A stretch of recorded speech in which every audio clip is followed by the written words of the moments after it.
প্রিয় দর্শক, স্বাগত জানাচ্ছি সারাদিনের সংবাদে প্রতিদিনের আয়োজন রাত 11টার শীর্ষ সংবাদে।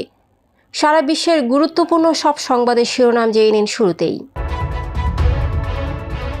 ডক্টর ইউনূসের বিরুদ্ধে মামলা বাতিল ঠিক ছিল কিনা, রায় 23 এপ্রিল। সিন্ডিকেট নিয়ে বাফুফেকে কড়া হুঁশিয়ারি ক্রীড়া উপদেষ্টার। খুলনায় অস্থায়ী ঈদ মার্কেটে ভয়াবহ অগ্নিকাণ্ড, সব দোকান পুড়ে ছাই।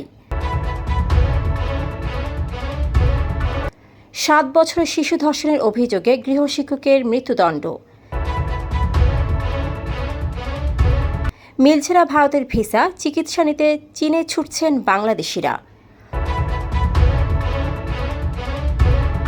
রোহিঙ্গা ধরতে ফেলা হচ্ছে জাতিসংঘের জাল, ইসিকে 10 লাখের বেশি রোহিঙ্গার তথ্য দেবে ইউএনএইচসিআর। সংবাদ সম্মেলন ডেকে পদত্যাগ করলেন আওয়ামী লীগ নেতা। মৎস্য সম্পদের সুরক্ষায় সমুদ্রে মাছ ধরায় 58 দিনের নিষেধাজ্ঞা।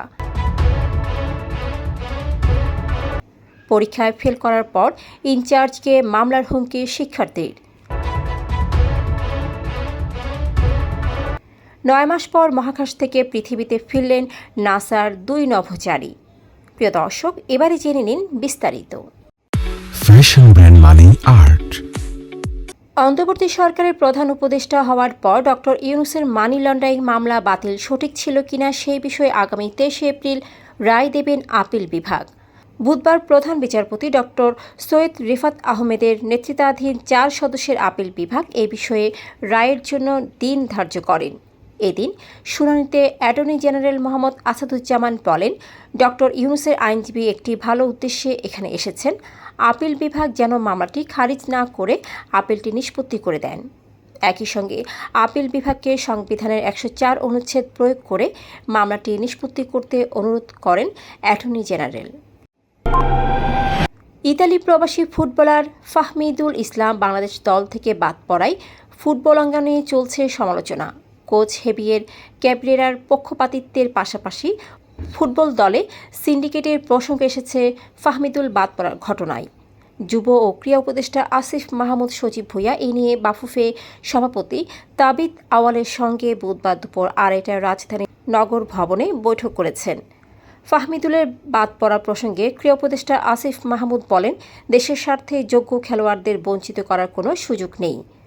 প্লেয়ার সিলেকশনে যেন স্বজনপ্রীতি বা সিন্ডিকেটের শিকার কেউ না হন সেই বিষয়ে বাফুফেকে সজাগ দৃষ্টি রাখতে হবে। এ বিষয়ে দুর্নীতির প্রমাণ পেলে জড়িতদের বিরুদ্ধে ব্যবস্থা নেবে সরকার। খুলনার প্রাণকেন্দ্র পিকচার প্যালেস মোড়ের অস্থায়ী ঈদ মার্কেটে অগ্নিকাণ্ডে অর্ধশতাধিক দোকান পুড়ে ছাই হয়ে গেছে। ব্যবসায়ীদের তাৎক্ষণিক দেওয়া তথ্য মতে এতে প্রায় 80 কোটি টাকার ক্ষতি হয়েছে বলে দাবি তাদের। বুধবার ভোর 5:30টায় আগুনের সূত্রপাত হয়। ফায়ার সার্ভিসের 9টি ইউনিট চেষ্টা চালিয়ে সকাল 6:30টায় আগুন নিয়ন্ত্রণে আনতে সক্ষম হয়। ঢাকার বনশ্রীতে 7 বছরের এক শিশুকে ধর্ষণের অভিযোগে গৃহশিক্ষক জাহিদুল ইসলামের মৃত্যুদণ্ড দিয়েছেন ঢাকার নারী ও শিশু নির্যাতন দমন ট্রাইব্যুনাল 3। বুধবার দুপুরে রায় ঘোষণা করেছেন ট্রাইব্যুনালের বিচারক মোসাম্মদ রোকসানা বেগম। পাশাপাশি তাকে 50,000 টাকা অর্থদণ্ড দেওয়া হয়। এর অর্থ অনাদায়ে 6 মাসের বিনাশ্রমে কারাদণ্ড ভোগ করতে হবে। মৃত্যুদণ্ডপ্রাপ্ত জাহিদুল ইসলাম বরগুনা জেলা সদরের পরিখাল গ্রামের মোহাম্মদ ফজলুল হকের ছেলে। হাসিনার পতনের পর অন্তর্বর্তী সরকার ক্ষমতা গ্রহণের পর থেকে বাংলাদেশিদের চিকিৎসা ভিসা ব্যতীত অন্য প্রায় সব ধরনের ভিসা প্রদান স্থগিত রেখেছে ভারত। সেই চিকিৎসা ভিসা প্রদানও কমে এসেছে নাটকীয়ভাবে। সরকারি তথ্য বলছে 2023 সালে প্রতি কার্যদিবসে 5 থেকে 7,000 বাংলাদেশিকে চিকিৎসা ভিসা দেওয়া হয়েছে। অন্যদিকে 2024 সালের অগস্টের পর থেকে প্রত্যেক কার্যদিবসে ভিসা দেওয়া হচ্ছে সর্বোচ্চ 1,000 বাংলাদেশি নাগরিককে, যা চিকিৎসা ক্ষেত্রে বাংলাদেশিদের ভিসা প্রদান 1/5 বেশি হ্রাস করেছে ভারত। এই পরিস্থিতিতে চিকিৎসার জন্য অনেক বাংলাদেশি ঝুঁকছেন থাইল্যান্ড, চীনের দিকে। ভোটার তালিকায় ঢুকে থাকা রোহিঙ্গা ধরতে এবার জাতিসংঘের জাল ফেলবে নির্বাচন কমিশন। এক্ষেত্রে জাতিসংঘের শরণার্থী বিষয়ক হাই কমিশনের গড়ে তোলা রোহিঙ্গাদের সার্ভারের সহায়তা নেওয়া হবে। বুধবার নির্বাচন ভবনে নির্বাচন কমিশনের জাতীয় পরিচয় নিবন্ধন অনুবিভাগের মহাপরিচালক SMM হুমায়ুন কবির সাংবাদিকদের এমন তথ্য জানান। এ সময় মহাপরিচালক জানান, নির্বাচন কমিশনকে 10 লাখের বেশি রোহিঙ্গা জনগোষ্ঠীর তথ্য দেবে জাতিসংঘের শরণার্থী বিষয়ক হাই কমিশন। সরকারের সঙ্গে সমঝোতা স্বাক্ষরের ভিত্তিতে ইসিকে এ তথ্য দেবে সংস্থাটি। ঝালকাঠির কাঠালিয়া উপজেলা আওয়ামী লীগের ধর্ম বিষয়ক সম্পাদক মোহাম্মদ সিদ্দিকুর রহমান সিদ্দিক দল থেকে পদত্যাগ করেছেন। বুধবার বেলা 11টায় কাঠালিয়া প্রেস ক্লাব মিলনায়তনে সংবাদ সম্মেলন করে তিনি এ ঘোষণা দেন। তিনি বলেন, দলে থাকা অবস্থায় আমি কোনো অন্যায় কাজ করিনি, ব্যক্তি স্বার্থেও কোনো কাজ করিনি। আমি আজ স্বেচ্ছায় সজ্ঞানে আওয়ামী লীগের ধর্ম বিষয়ক সম্পাদকের পদ থেকে পদত্যাগ করলাম। ভবিষ্যতে আর কোনো রাজনৈতিক দলের সঙ্গে জড়িত হব না। এ সময় স্থানীয় সাংবাদিকরা উপস্থিত ছিলেন। বাংলাদেশের সামুদ্রিক জলসীমায় মাছের সুষ্ঠু প্রজনন, উৎপাদন, সামুদ্রিক মৎস্য সম্পদ সংরক্ষণ এবং টেকসই মৎস্য আহরণের জন্য মাছ ধরায় 58 দিনের নিষেধাজ্ঞা দিয়েছে মৎস্য ও প্রাণী সম্পদ মন্ত্রণালয়। বুধবার মন্ত্রণালয়ের এক সংবাদ বিজ্ঞপ্তিতে এ তথ্য জানানো হয়েছে। এতে আগামী 15 এপ্রিল থেকে 11 জুন পর্যন্ত সব ধরনের মৎস্য নৌযান দ্বারা যে কোনো প্রজাতির মৎস্য আহরণ নিষিদ্ধ ঘোষণা করা হয়েছে। পরীক্ষায় ফেল করায় পিরোজপুর নার্সিং ইনস্টিটিউটের ইনচার্জের বিরুদ্ধে মামলার হুমকির অভিযোগ উঠেছে মিজান রহমান নামে এক ছাত্রের বিরুদ্ধে।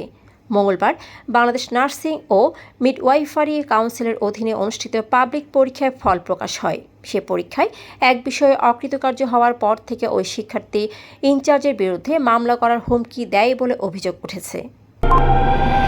দীর্ঘ 9 মাস ধরে আন্তর্জাতিক মহাকাশ স্টেশনে আটকে থাকার পর পৃথিবীতে ফিরেছেন যুক্তরাষ্ট্রের মহাকাশ সংস্থা নাসার 2 নভোচারী।